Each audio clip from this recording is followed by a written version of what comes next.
Агай анан жана күмөндөрдү тураганыңыз бар эмеспи? Ошону туурап бербейсизби? Эми туурап берип коюңуз. Бул жерден эми Аяк болуп калды, туурап берип койгула. ошончо болду. Туурап атса кээ бир журналисттер мени мачит этпи. Туурап айна койбойм. Саясат көргөндөн кийин эмне күмөндөр туурап деп. Эми бул агай бул талант эми ар кимде эле болбойт да. Билдипчи. Баягы туурап атты, туурап берип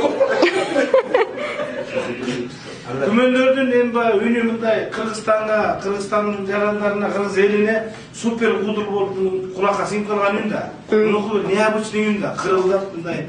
Анын үнү менен, анын голосу менен сүйлөсөң илгой ага мындай реакция берет да. Анан ошол үчүн мындай күмөндөргө суроо берип атат да. Мындай журналисттер отуруп алып. Күмөндөр байке деп атат да, сиз мындай кудурсуз ушунчалык. Ана сизге да күлбөгөн адамдар болобу деп.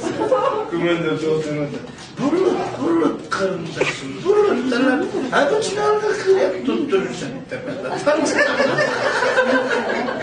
Анан дагы мындай. Анан элдин баары күлүп аткандан аябай кыстанышат. Күлкүсү эле берип атат. Бирок аябай кыйнап өстөрүн карманышат.